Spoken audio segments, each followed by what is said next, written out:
তো আজকে হঠাৎ করে একটা বিয়ের নিমন্ত্রণ চলে এসেছিলো আমার একটা বন্ধুর বাড়িতেই। তো সেই জন্যে আমি রেডি ছিলাম না আর কি, চুল দাড়ি আমার কোনো কিছুই ঠিকঠাক ছিল না। তো সেই জন্য চলে গেলাম আমার বন্ধুর দোকানে চুল দাড়ি সব কিছু ঠিকঠাক করতে। আর সাথে ওরা আমাকে ইনসিস্ট করলো, জোর করলো কি একটা ডি10 ফেসিয়াল করে নাও। আমি বললাম না না না, এত টাইম নেই, এখন মোটামুটি ডি10টা করিনি। তো আমি সেই ডি10টাই করাতে বসছিলাম আর কি, আর তোমাদের সাথে একটু শেয়ার করলাম। তারপর আমরা চলে গেলাম রাত্রেবেলা, আমি অনেক রাত্রেই পৌঁছেছি। রাত্রেবেলা চলে গেলাম ওদের খাওয়ার টাইমে, দেখতেই পাচ্ছ ওরা সবাই খেতে বসেছে, নতুন পর্ব বিয়ে পর্যন্ত হয়ে গেছে, ওরা খেতে বসেছে। তখন আমি গিয়ে পৌঁছেছি, যে তখন অত রাত্রে আমি বিয়ে বাড়িতে বসেছি। বন্ধু তো আমাকে গালাগাল দিয়ে নিল। তারপরে যে এখানে বন্ধু দেয়া থাওয়া করছে, এটা বন্ধু শালা, এটা বন্ধুর বেয়াই, মানে আমাদেরও বেয়াই। সবাই সবাই মিলে আড্ডা মারছিলাম। তারপরে ওদের বন্ধুবান্ধবদের ওই নতুন বর্গ খাওয়াও হয়ে গেছে। খাওয়া হয়ে যাওয়ার পরে ওরা আবার হাত ধুতে যাচ্ছিলো। তো বরটা হচ্ছে আমাদের সাথেই, আমাদের এক ক্লাস সিনিয়র ছিল। তা আমি ওকে আগে চিনতে পারছিলাম না যে কার সাথে বিয়ে হচ্ছে। দেখে বললাম ও আচ্ছা এর সাথে, ওকে তো আমি চিনি। তো এই হচ্ছে আমাদের দিদি দেয়া থাওয়া করছিলো। ওই যে আমাদের বন্ধুর বউ, ও দেয়া থাওয়া করছিলো। তো দিদি হঠাৎ করে খেতে বসে কী করলো দেখুন, এই যে হঠাৎ করে খেতে বসে ওর নাকি কোনো কিছুতেই টেস্ট লাগছে না, টেস্ট লাগছে না। তারপরে ওই গাছ থেকে লঙ্কা ছিঁড়ে এনে সেই গাছ থেকে লঙ্কা দিয়ে ভাত খাবে। তো সেই মতো যেই মত সেই কাজ। তারপরে এই যে মাছ দিচ্ছিল দিদিকে, এটা খাবো না ওটা খাবো, এটা খাবো না ওটা খাবো, এরকম করে মাছ দিচ্ছে। এই যে আমাদের বন্ধুর বউ সুস্মিতা, ও কি যে তো এইভাবে আমাদের পরিবেশন চলছে। আমরা পেছন থেকে হই হুল্লোড়, টোন কাটাকাটি এগুলো করছিলাম। এই যে আমাদের জেঠিমা, যে কিনা আমার বন্ধুর মা, গৌতমের মা। তারপরে রসগোল্লা, দেখো তোমরা সবাই রসগোল্লা, কত অনেক খাবার দাবারই ছিল বিয়ে বাড়িতে, যত খাবার। তারপরে আমরাও বসে সবার লাস্টে আমরা 4 জন বসে পড়েছিলাম খেতে, আমি আর একটা বন্ধু আর গৌতমের বউ।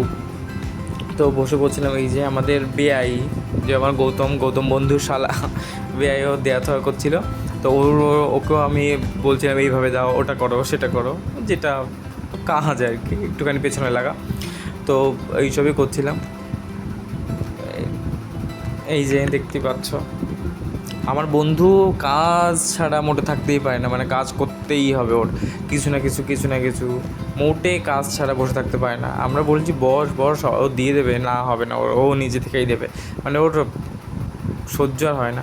এইদিকে আমাদের কোণে বেরিয়ে, মানে যেহেতু অনেকটাই রাত হয়ে গেছিলো, নিয়ে যাবে কোণে বিদায় হবে, সেই জন্য বেরিয়ে আসছিলো ওরা। আমরা খেতে বসার একটুখানি পরপরই ওরা বেরিয়ে এসে। তারপরে এখানে হয়েছে আরেকটা, এই যে আমাদের যে নতুন বউ, ওরাকে ডাল দিয়ে মাছ দিয়ে খায় একসাথে। তো আমরা একটু অবাক হই, কারণ আমরা এরকম খাই না ডাল দিয়ে মাছ দিয়ে। আচ্ছা একটু কমেন্ট করে বলো তো সবাই, কে ডাল দিয়ে মাছ দিয়ে খাও? আমরা তো খাই না, তোমরা খাও কিনা আমাকে একটু জানিও প্লিজ।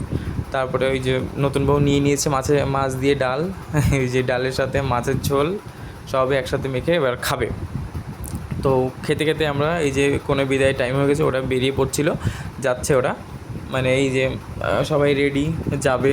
আমার বন্ধু ওকে সি অফ করার জন্য উঠে দাঁড়ালো।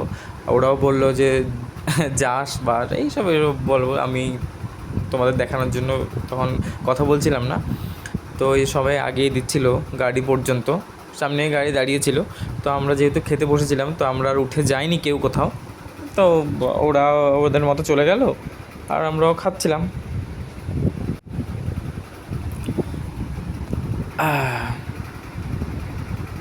তো এইভাবে খাওয়া দাওয়া চলছে, বিদায় চলছে। বিদায়ের সময়টা কত না খারাপ, যাদের হয় একমাত্র, যারা বাড়ি ছেড়ে যায় তারা একমাত্র জানে যে কতটাই খারাপ লাগে। এইদিকে হাসাহাসি কথাবার্তা এগুলো তো চলতেই থাকে, বিয়ে বাড়ি বলে কথা। যেহেতু বিয়ে বাড়িটা খুব বড় আহামরি বিয়ে ছিল না, কিন্তু বিয়ে বাড়ি তো। এই দিকে আমাদের ক্যাটারিংকে ডাকছি যে জীবন দা আমাদের একটু খাবার টাবার দিন। ও শুনছেই না মোটে, ওর মতো হাসছে, এদিকে ডাকছে, আমরা ডাকছি, দিদি ডাকছে, হাত ধরে টানলো, দেখতেই পাচ্ছেন। তো তাও ওর কোনো সারা শব্দ নেই।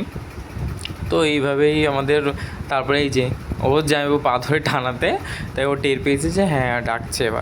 সেবার ও আবার আমাদের খাবার পরিবেশন করলো। এই যে আমার পাশে বসেছিল মোটা বন্ধু, ওই যে পেট দেখুন, কত বড় পেট করেছে খেয়ে। যাই হোক, মুভিং অন।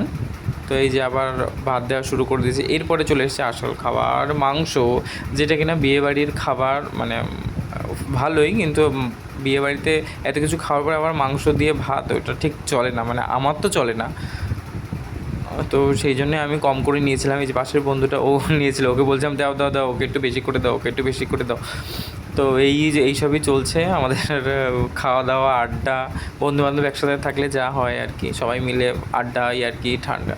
তো এই সময় আরেকটা কাজ হলো কি, মাঝখানে অনেকটা একটু সমস্যা হয়ে গেছিলো, যে কনের বাবার ওনার একটু শরীর খারাপ হয়ে গেছিলো। তাই ওই সময়টা অনেকটা টাইম আমরা গ্যাপ দিয়েছিলাম, কারণ কোনো ভিডিও একটু সিরিয়াস মুহূর্ত। তো আমরা বাড়িতে আসার সময় টাটা।